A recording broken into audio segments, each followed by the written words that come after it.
সন্তান গো এরা কিয়ামতের ময়দানে এদের আব্বা আম্মার মাথায় তুমি নূরের তাজাল্লি পরাইয়া দিও।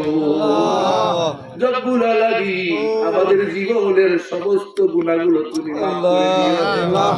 ঘরে ঘরে নেককার দিনদার পরেজগার সন্তান তৈরি করে দাও আল্লাহ। হিদায়াতের নূর সকলকে দিয়া দাও। তামাম পৃথিবীর মানুষকে তুমি দ্বীনের পথে কবুল করিয়া নাও।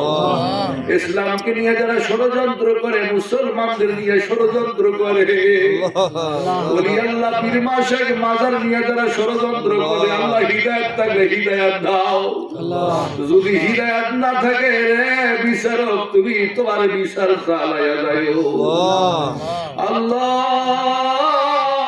কত মানুষ প্রতিনিয়ত মৃত্যুর দুয়ারে চলে যাচ্ছে না জানি কোন বারে আমাদের কানেও মৌতের বাঁশি বাজবে। তোমার কাছে ফরিয়াদ জানাই রে মালিক, জীবনের ছোট্ট একটা গুনাহ থাকতে যেন মৌতের বাঁশি বাজায় না। আমাদের জীবনের গুনাহ মাফ করে দিও। খানায় কাবার মেহমান তুমি বানাইও। হাজরে আসদ পাথরে চুম্বন দেওয়ার তৌফিক দিয়া দিও। আরাফাতের ময়দানে খুতবা শ্রবণ করার তৌফিক তুমি দিয়া দিও। ওই না সোনার দেশ মদিনা,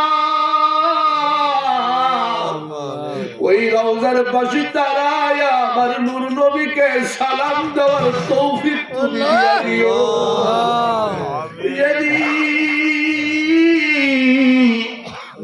জগৎ ছেড়ে যাব, সন্তানগুলোকে এতিম বানাইব, ঘরের স্ত্রী বিধবার শাড়ি পরবে, জীবনের শেষ গোসল হবে, বাজার থেকে এক রঙের কাপড় শাড়ি পরাইবে, আর জনের পালকিতে চলে কবরস্থানের দিকে নিয়ে যাবে।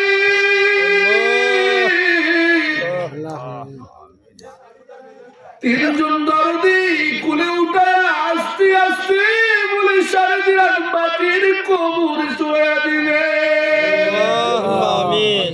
আমার বাড়ির আগিনায় উঠাবে কত চেনা ও অচেনা মানুষের মিলন মেলা লাগবে।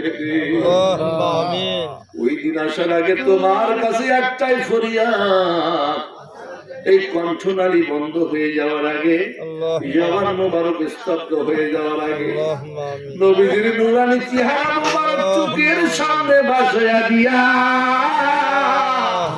কণ্ঠনালীতে শুধু একবার জারি করে দিও না।